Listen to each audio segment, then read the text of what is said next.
Hadirin hadirat yang dimuliakan Allah, sebagaimana kita ketahui bahwa tujuan daripada ibadah puasa di bulan Ramadan adalah mendidik kita agar kita bisa menjadi orang yang bertakwa di sisi Allah. Jadi selama 1 bulan ke depan ini, Bapak Ibu sekalian, umat Islam dikader sama Allah, umat Islam dididik sama Allah untuk meraih takwa di sisi Allah dengan apa? Menjalankan puasa 1 bulan penuh. Dididik dengan melaksanakan sholat tarawih, qiyamul lail sebulan penuh. Dididik selama bulan Ramadan untuk gemar membaca Al-Quran. Dididik selama bulan Ramadan gemar bersedekah. Dididik di bulan Ramadan untuk melakukan kebaikan-kebaikan yang bisa kita amalkan di bulan suci Ramadan ini. Maka kalau saat kita jalankan, hadirin, sesuai yang diajarkan oleh Nabi Muhammad SAW, semua sunnah kita kerjakan, bukan hanya yang wajib, tapi sunnah qobliyah, ba'diyah jangan kita tinggalkan. Sholat duha dan witir jangan kita tinggalkan. Ini kalau kita sudah amalkan, Bapak, semua yang fardu dan ditambahkan lagi perkara yang sunnah kita laksanakan, 1 bulan saja kita dididik sama Allah, ini sudah cukup untuk merubah kita jadi orang bertakwa. Sebab Bapak Ibu sekalian, bagi Allah sangat mudah untuk merubah seorang hamba yang tadinya jauh menjadi dekat dengan Allah. Mudah, tidak sulit, hadirin. Nggak butuh 1 bulan, bahkan cuma sekejap mata Allah bisa merubah yang tadinya penghuni api neraka menjadi masuk ke dalam surganya Allah. Sebagaimana contoh Bapak Ibu sekalian, kalau ada 1 orang seumur hidupnya tidak punya iman kepada Allah, seumur hidupnya tidak percaya kepada Allah, artinya kita menurut keyakinan kita, Bapak, orang yang nggak punya iman, yang tidak memeluk agama Islam, maka yang kita yakini mereka nanti di akhirat bakal masuk ke dalam api neraka Allah, tidak mungkin masuk ke dalam surga Allah. Innallaha la yaghfiru ayyushraka bihi wa yaghfiru ma duna dzalika liman yasha. Dinyatakan dalam ayat suci Al-Quran, Allah tidak akan memaafkan orang-orang yang menyekutukan Allah. Artinya apa?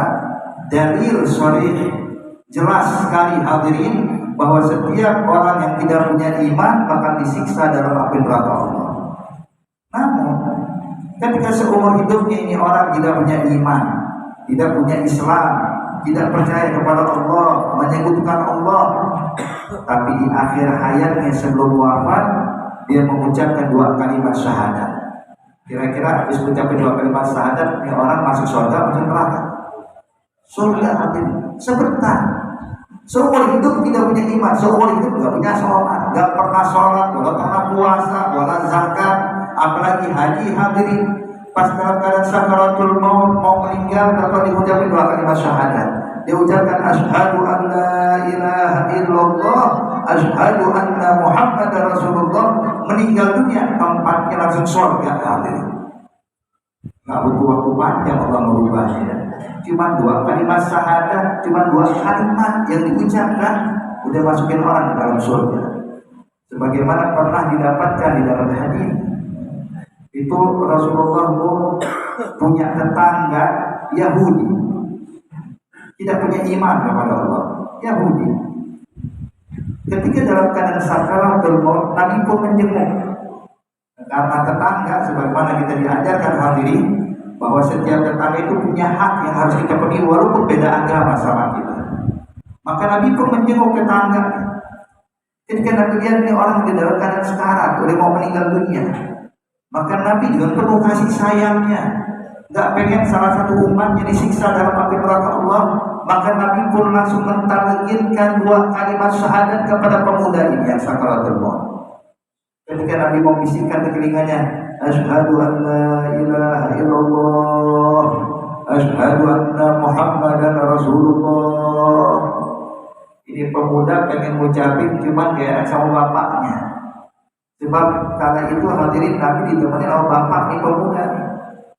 Sang anak pengen ngucapin nengok ke ayahnya, takut nanti ayahnya tersinggung, takut ayahnya marah. Tapi subhanallah, sang bapak memaklumi, hadirin. Sang bapak tahu nih anak ragu ngucapin gara-gara dia, sang bapak bilang, ya waladi ati Abul Qasim. Nah, ikutin ucapan bapaknya Qasim, ini Rasulullah. Ikutin ucapan Nabi Muhammad. Maka sang anak pun mengucapkan 2 kalimat syahadat. Ketika dia mengucapkan 2 kalimat syahadat kelar, meninggal dunia. Saat meninggal dunia, Nabi keluar dari rumah tersebut, Nabi senyum bahagia, senang Rasulullah. Sampai para sahabat sampai heran-heran, ya Nabi, tumben kok bahagia betul ya Rasulullah, ada apa ya Nabi Muhammad? Apa jawab Rasulullah? Bilang, alhamdulillah, barusan saya berhasil menyelamatkan 1 nyawa yang tadinya mau diadab sama Allah, saya pindahkan ke dalam surga Allah. Sebentar hadirin, ya. Tinggal kita nih mau atau tidak mau berubah. Kalau pengen jadi orang dekat sama Allah, tunjukkan keinginan kita untuk berubah di sisi Allah. Innallaha la yughayyiru ma biqaumin hatta yughayyiru ma bi anfusihim.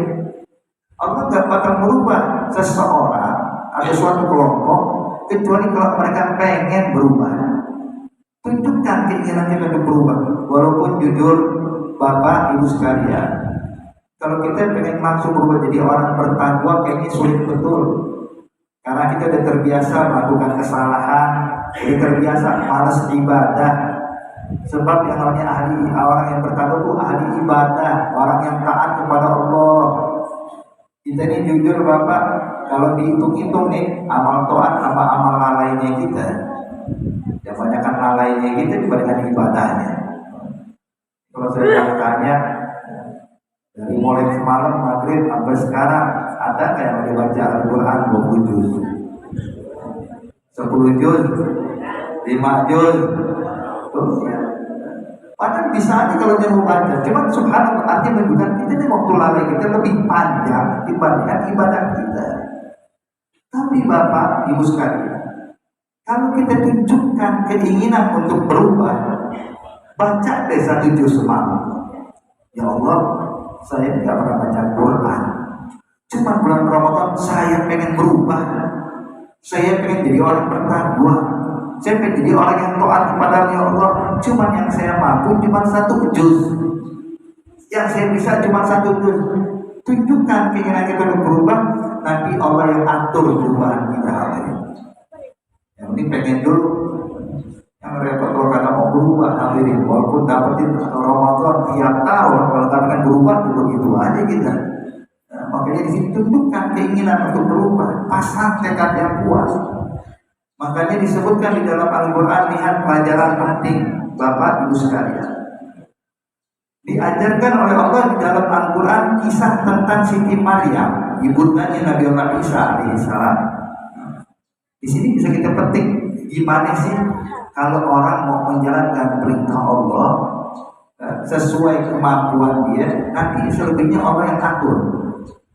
Ini Siti Maryam, Bapak Ibu, ketika mengandung Nabi Allah Isa alaihissalam, saat-saat sudah mau persalinan, saat-saat mau melahirkan, kali itu Siti Maryam dalam keadaan fisiknya lemah, tidak ada tenaga. Sebab sudah berapa hari nggak makan, sedangkan dalam keadaan hamil, mengandung saat-saat dengan persalinan. Sampai di Siti Maryam, Pak, jangankan jalan, berdiri nggak sanggup. Kan kita tahu kalau perempuan kalau mau melahirkan nggak ada tenaga, bahaya hadirin. Maka Siti Maryam udah nggak sanggup lagi, Pak. Dia duduk bersandar ke batang pohon kurma. Dalam riwayat disebutkan di dalam Al-Quran bijiz'in nakhl. Jiz'in itu bongkahan kayu, artinya pohon kurma yang sudah mati. Bersandarlah Siti Maryam dalam keadaan fisik lemah, kemudian dia memasrahkan dirinya kepada Allah. Dia ya Rabb, kalau memang harus meninggal ya sudah meninggal, udah nggak sanggup. Lalu apa kata Allah Subhanahu Wa Taala? Allah memerintahkan kepada malaikat Jibril untuk menyampaikan kepada Siti Maryam, khuzi ilaiki bijiz'in nakhl tusaqqit 'alaika rutban janiyya. Allah nyatakan, ya Maryam, ini bongkahan kayu pohon kurma yang kesenderin ini, goyang-goyangkan. Khuzi arti goyangkan, dan kami turunkan rutub dari atasnya. Hadirin, Hadirat yang dimuliakan Allah, Siti Maryam gimana mau goyangin pohon, berdiri nggak sanggup.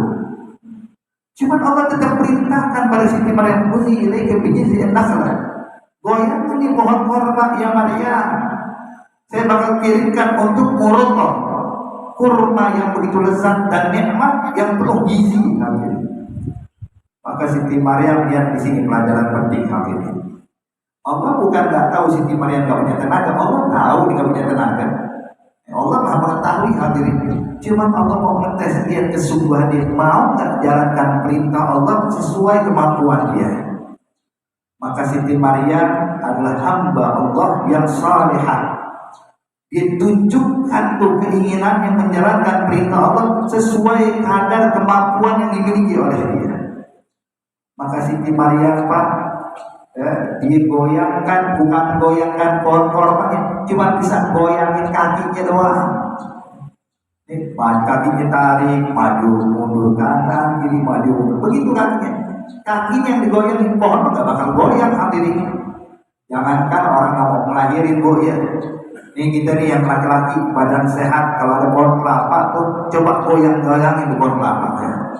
Kata orang Betawi itu oyok-oyok tuh pohon kelapa. Kira-kira jatuh nggak kelapa dari atas? Nggak. Tapi di Siti Maryam udah nggak punya tenaga, suruh goyang-goyangin pohon korma.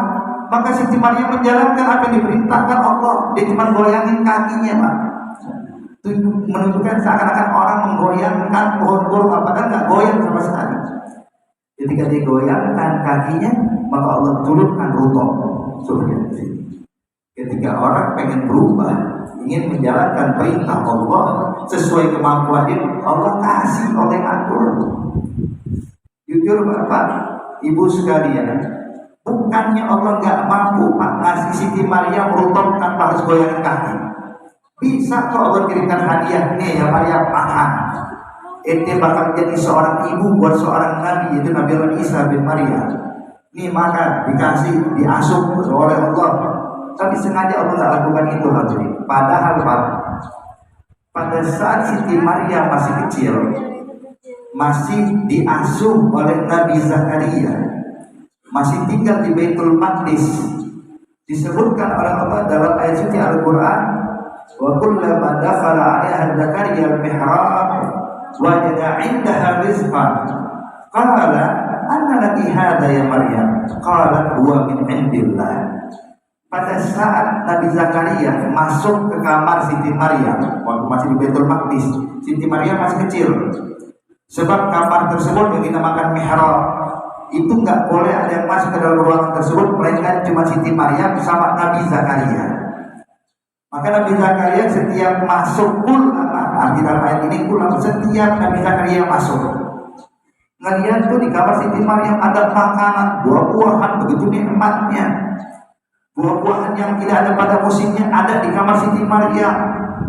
Sampai Nabi Zakaria bertanya, "Qal anna laki hadza ya Maryam?" Ini dapetin dari mana? Sebab kan nggak ada yang boleh masuk ke kamar ini melainkan cuma saya dan tahu. Maka apa yang jawab Siti Maryam?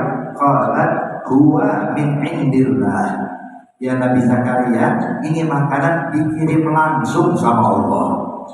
Hadirin, lihat pada masa kecil Nabi Maryam ke Siti Maryam dikirimin makanan sama Allah tanpa harus oyok-oyok pohon korma dulu, tanpa harus goyang-goyangin pohon korma, datang makanan. Lalu kenapa setelah dewasa, saat dia mengandung, saat dia hamil, saat dekat persalinan, kalau Allah kasih makan, goyangin dulu pohon korma. Di sini pelajaran penting bagi kita. Jadi bukan berarti Allah nggak sanggup Pak ngirim buat Siti Maryam. Allah sanggup ngirim buat Siti Maryam. Ya, tapi Allah ingin kasih pelajaran buat kita ini sebagai umatnya Nabi Muhammad. Kalau pengen mendapatkan kedudukan di sisi Allah, tunjukkan keinginan berubahnya kita. Ya, sesuai kadar kemampuan masing-masing. Ya Allah, saya cuma sanggup 1 juz. Tapi saya sanggupnya cuma 2 juz. Jalankan istiqomah dalam kebaikan ini. Tunjukkan keinginan berubah, maka nanti yang berubah kita adalah Allah. Hadirin, hadirat yang dimuliakan Allah. Maka ini bulan Ramadan, ayo jangan disia-siakan kesempatan untuk meraih ridho Allah, kesempatan untuk meraih ampunan Allah, kesempatan untuk meraih anugerah Allah. Jangan sampai kita malas-malasan, jangan sibuk dengan hal-hal yang gak ada manfaatnya, jangan sibuk sama televisi, jangan sibuk sama media sosial. Sibukkan diri kita dengan Quran, sibukkan diri kita dengan tarawih, sibukkan diri kita dengan menyambung tali silaturahmi. Ini kalau kita amalin kayak gini ya Pak, cukup 1 bulan berubah jadi orang bertakwa. Kan enak nih. Jamaah Masjid Al-Barakah semuanya orang bertakwa. Masya Allah. Jadi nanti Masjid Al-Barakah ini dari mulai sholat pertama sampai sholat paling akhir semuanya orang bertakwa di sisi Allah. Ada nikmat dan tidak sulit bagi Allah Subhanahu wa taala. Makanya ayo hadirin, ini cuma 1 bulan dan kita nggak tahu apakah usia kita bakal dipanjangkan dalam menyelesaikan Ramadan atau enggak. Kita cuma meminta kepada Allah, ya Rabb, panjangkan usia kita dalam keadaan sehat walafiat jika bisa menyelesaikan ibadah di bulan Ramadan ini dan Ramadan berikutnya dengan penuh keimanan. Sebab berapa banyak hadirin orang kemarin yang hidup mungkin udah siap-siap Pak, mau masuk Ramadan udah nyiapin kain sarung khusus buat sholat tarawih, mengkena khusus buat sholat tarawih, mungkin udah disiapin. Subhanallah, udah dipanggil duluan sama Allah. Belum sempat masuk Ramadan dipanggil. Nah kita sekarang udah dikasih kesempatan sama Allah. Kita udah dikasih kesempatan, udah bisa tarawih, udah bisa sekarang sholat subuh pertama di bulan Ramadan. Ayo hadirin, tunjukkan keinginan berubah. Insya Allah Allah berikan taufik hidayah bagi kita semuanya, digolongkan orang-orang mendapatkan ridhonya, dan Allah rubah keadaan kita menjadi lebih baik lagi. Allah maj'al jam'ana hadza jam'an marhuma wa tawarraqna min ba'dihi tafarraqa ba'dhuma wa la taj'al fina wa la ma'ana wa la hawalaina shadiyan wa la mahruma. Allahumma ya muhawwil al-ahwal hawil ahwalana ila ahsanil ahwal wa yarzuqna wa iyyakum bi ridwatika la yanhal ma'a sayyidina Muhammad maula Bilal. Allahumma barik lana wa lakum fi hadhihi shahril 'azim bi shahri Ramadan, shahri siyam, shahrul qiyam. A'inna 'ala siyam wal qiyam ya Rabb. A'inna 'ala siyam wal qiyam ya Rabb. A'inna 'ala siyam wal qiyam ya Rabb. Ij'alna min suwamihi wa quwamihi wa utaqaihi wa ujara'ihi minan nar. Allahumma ajirna minan nari salimin. Allahumma ajirna minan nari salimin. Allahumma ajirna minan nari salimin bi rahmatika ya arhamar rahimin. Wa sallallahu ala sayyidina Muhammad an-nabiyil ummi wa alihi wasallam. Walhamdulillahi rabbil alamin. Lebih kurang yang kami mohon maaf. Wabillahi taufiq wal hidayah. Wassalamualaikum warahmatullahi wabarakatuh.